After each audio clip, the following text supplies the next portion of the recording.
After a few weeks of disappearing to play Echoes of Wisdom, I am back to YouTube once again. I know a lot of you are excited for me to continue the Rebuild Timeline series, which I will get to, but first I want to take some time to document my experience I had with Echoes of Wisdom and give you all an in-depth analysis of my official review of the game. Do keep in mind that there are major spoilers in this video, so if you haven't played the game yet or still need to finish it, I would put this video aside so that you don't ruin your experience. But for those of you who are ready to go, let's get right into the video.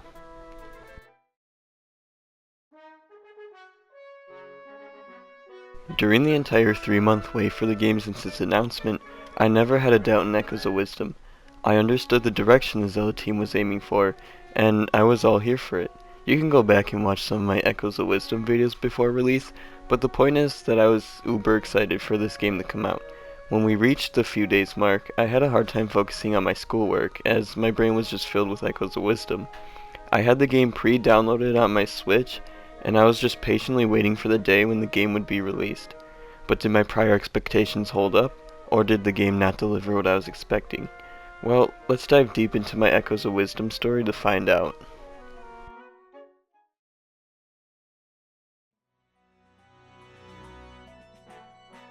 On the morning of that release date, I remember getting up at around 5:40 a.m.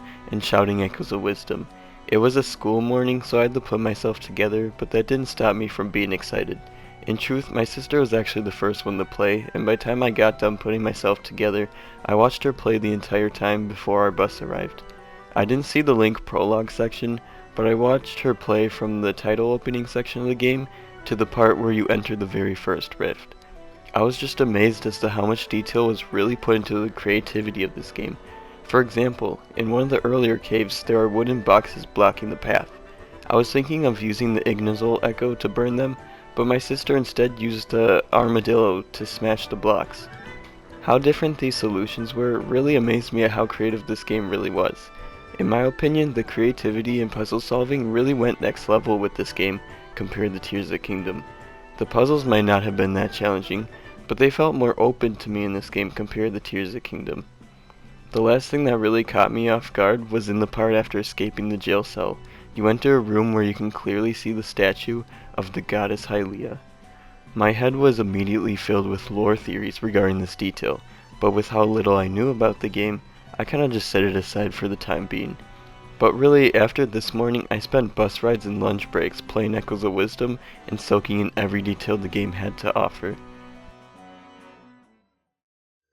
After getting to play the prologue section as Link for myself, something that really stood out to me is that when confronting Ganon, he states that it's you again, implying that Ganon and Link once confronted each other. At the time, I was thinking that this was calling back to a previous Zelda game, such as A Link to the Past, Four Swords Adventures, etc. Of course, we later learned that Ganon was just an echo of a much greater threat, but I was oblivious to that part of the story. After beating Ganon, I played through what you are forced to go through, from meeting the King of Hyrule, to escaping the prison cell beneath the castle, and making my way to the Southern Ruins, the first dungeon in the game. I was really enjoying the new combat style, and figuring out what echoes were the best to get rid of Zols and ropes and smaller enemies like that. Eventually, before entering the rift to the first dungeon, I picked up a Peahat Echo in a hidden cave only accessible if you used echoes to climb over some of the trees. This echo made me feel super OP for the majority of the dungeon, and I immediately still used it even after gaining the Darknet Echo, mainly because I thought it was satisfying to shred my enemies rather than just having an echo swing an axe at the enemy. Now, when it came to the mid-boss fight against Dark Link, I was not mentally prepared. I thought that the scene shown to us in the game's trailer took place way later in the game, and I definitely wasn't expecting to fight him this early. I spawned so many of my echoes, but he would just rapidly slash at them and I was left defenseless. Luckily, I didn't die in this battle, but it took me a while to figure out that all I had to do was use Bind to get rid of Link's shield, leaving him open to my attacks. Overall, I was very impressed with this dungeon, and while it wasn't as memorable of a first dungeon as Skyview Temple or Inside the Great Deku Tree, it was a good sign that traditional dungeons were back in the series. From here, I won't go into major details of what I did from this point, as I did a lot, but in general, I did some side quests, snagged some echoes, grabbed some heart pieces, and I even got a rental horse from Hyrule Ranch, which by the way played the Lon Lon Ranch tune that struck me with nostalgia, and I made my way to Jabul Waters. I decided to go there first because my sister wanted to go to the Gerudo Desert, and I figured we could have different gameplay experiences if we went to different areas. At Jabul Waters, I couldn't get over the fact that Lord Jabu Jabu was back in the series, a deity who hasn't been in a Zelda game since 2001 in Oracle of Ages. Was I making connections between Jabu Jabu up and disappearing in Ocarina of Time, and him disappearing in Echoes of Wisdom? Absolutely, because that's just how lore crazy I am. However, I doubt that they actually are connected in that way. I mean, it could definitely be the same Jabu Jabu, but that really all depends on where Echoes of Wisdom fits on the timeline, and I won't be doing too much research on that until we get there within the Rebuilt Timeline series. Anyway, I really enjoyed the music within this region, from the Terry Town-esque soundtrack playing while inside the River Zora village, to the calm melody playing within Zora's domain. This region really captured what water music should sound like, or at least what I think water music should sound like. One more thing I want to add is that when I did this dungeon, I wasn't sure what to think about bringing terminals back. But what's crazy is that this is the only dungeon in the game that actually reuses terminal gameplay. Every other dungeon feels more like a dungeon from A Link to the Past, and I am so happy for this game returning to that classic dungeon formula. Every other dungeon feels more like a dungeon from A Link to the Past, and I'm so happy for this game returning to that classic dungeon formula, but with the mechanics that match the Echo and Bind abilities. Overall, I didn't hate the terminals being back, and it sort of felt nice being mixed in with the classic dungeon formula rather than being heavily reused. After finishing the Jabul Waters, I did some more side quests, collected more special items, and made my way towards Gerudo Desert. When I figured out you could ride a horse through the desert, I got super excited as it was something I've been wanting to do since Breath of the Wild. I mean, there are glitches to get horses into the desert, but to finally have a legit way to get into the desert with your horse is super cool, and it definitely helped me get around. I will say that I liked the quest in Jabul Waters over what you have to do here, but the Gerudo Sanctum had the best dungeon music by far, and such a cool layout in general. The boss of that dungeon, Mogriff, had a very unique design compared to many in the series, and like any boss battle in the Gerudo Desert, he was a very challenging opponent, throwing so much at you at one time. It just seems to be the new trend for Gerudo bosses, I guess. But after finishing the dungeon, I did what I normally do after every dungeon, and re-explored areas to complete side quests, collect items, and more.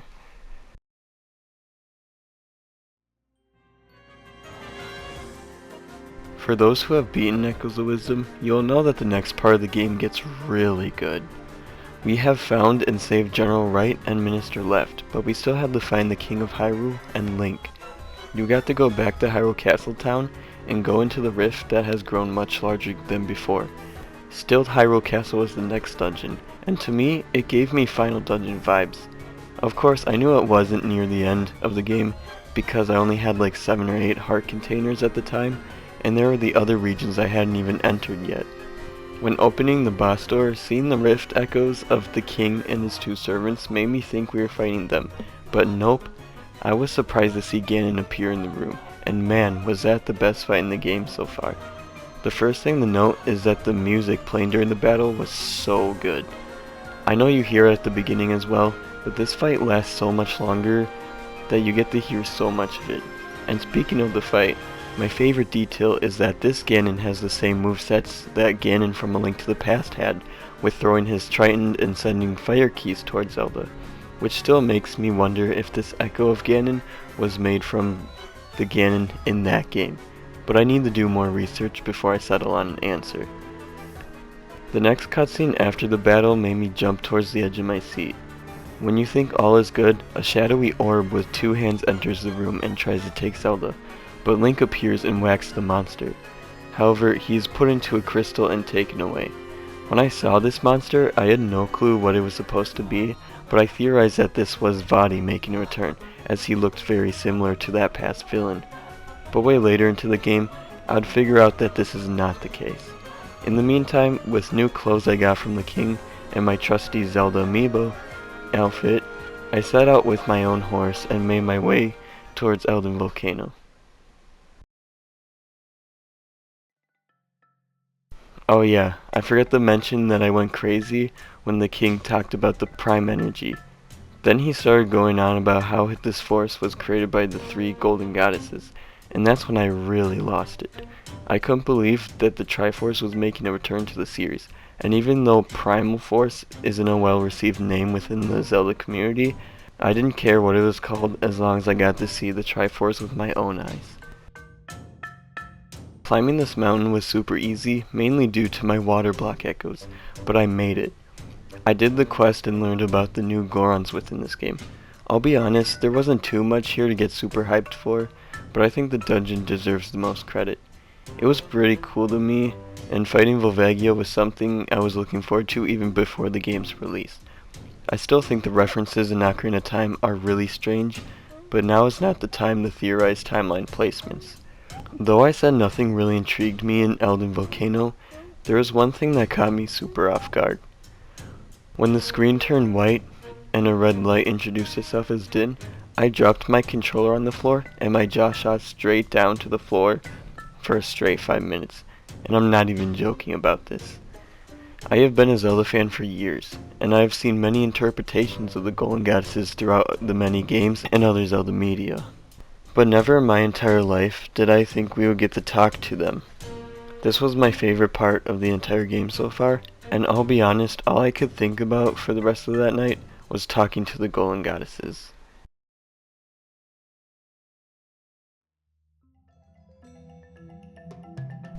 After getting more items to upgrade Zelda, I decided to go to the Faron Wetlands and check out what the Deku Scrubs were facing. This region of the game overall was really cool and felt more filled than Eldin Volcano was. I just thought there's more here compared to the volcano area, and it is the location where I found my favorite echo in the entire game, the level 3 Darknut. I really enjoyed seeing the Deku Scrubs return, and I felt like they had so much personality within this game. And what about the dungeon? I still think it is my favorite dungeon within the game because of how complex it is compared to the other dungeons. And the boss was super cool. It was called Goma, but it looked so much more identical to a boss from Twilight Princess, the Armagoma. Overall, really cool dungeon, really cool boss, and really cool area in general.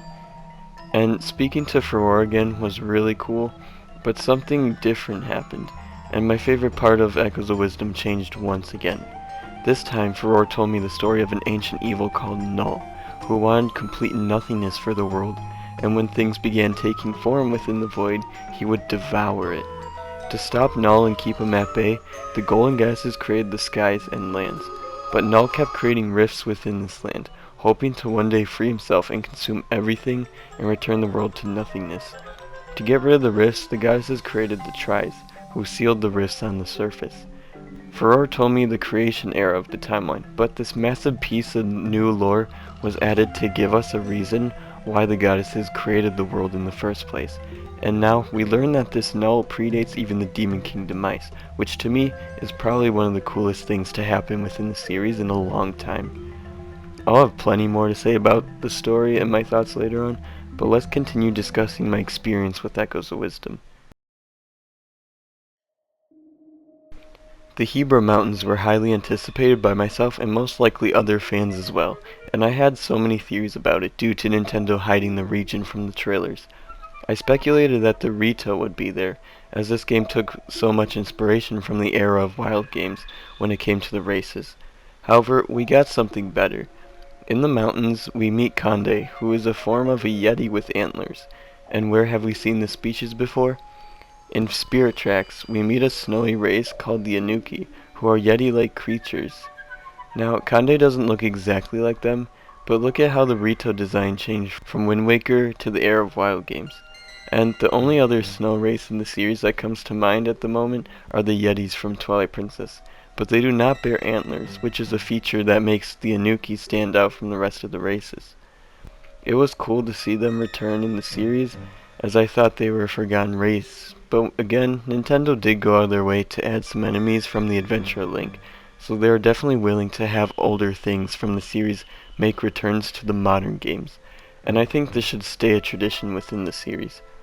Other than that though, all I have to say is that this dungeon and boss was another banger within the game, and the huge story about Conde and his family was very emotional and made me attached with him even more than before. And after finishing the dungeon, something unexpected happened. We had all of the Sanctums and were ready to obtain the Triforce, but an evil version of Zelda took the Sanctums and made her way to the Eternal Forest. Waking up in our room at the castle, I knew that I was close to beating the game, and after collecting all the accessories, clothes, heart pieces, and might crystals, I made my way to the final region of the game. When I made it to the forest, I explored for a bit, singing the Lost Woods tune in my head, and that's when I approached General Wright. After that, I solved the puzzle to open the secret way to none other than the Great Deku Tree. He was able to open the way to the Prime Energy, and after a few deep breaths, I went onto the pedestal and was sent to the final area of the game. This place was the hiding spot of the Triforce, but unfortunately Puppet Zelda got to it first. But we all know that when someone with an evil heart touches the artifact, it splits into 3 pieces and gets sent to each of the chosen people worthy of the pieces. Now, before explaining more, keep in mind that I was just mesmerized by the Triforce itself, just floating right in front of me. We haven't seen the full artifact in a new Zelda game since A Link Between Worlds, and that was all the way back in 2013, over 10 years ago. But now it was time to enter the final Still World, and I was ready to reunite the Triforce once and for all. Now, the music in the Still World was super cool, which I know you've heard me say a lot, but at the end of the day, Echoes of Wisdom soundtrack is just so good, and for me, there are so many memorable songs within the game. It didn't take me too long to reach the area of the first battle against Puppet Zelda, which really reminded me of the battle in Twilight Princess against Puppet Zelda. Really, all that happens within this part of the game is super cool, and it definitely kept me on the edge of my seat. From breaking Link out of the crystal, fighting alongside him within Null's body, and oh my god, the final battle against Null. What a battle! I was yelling no dozens of times when he created super large rifts using the Triforce of Power, and I was ready to stop him once and for all.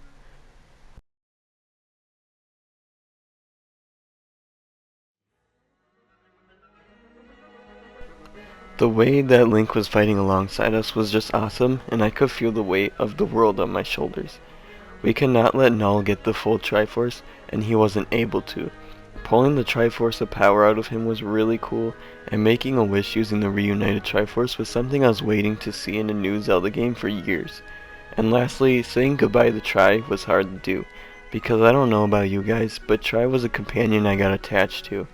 He wasn't at the level of a Midna companion by any means, but Tri definitely wasn't a forgettable companion at all. Now, I don't remember if there was lore to this or not, but after Zelda and Link were taken back to Hyrule Castle Town, you'll notice that Link is speaking to the king and people around him. And we know that Link lost the ability to speak as a kid. Did Link get his voice back with the rifts being gone, or what exactly is going on here? Please let me know in the comments if you remember any lore that can solve this. But overall, what a great ending to a Zelda game. Definitely very emotional and super epic for a top-down Zelda game. So now that I went through my entire experience and feelings throughout the game, let me give you guys my ultimate review.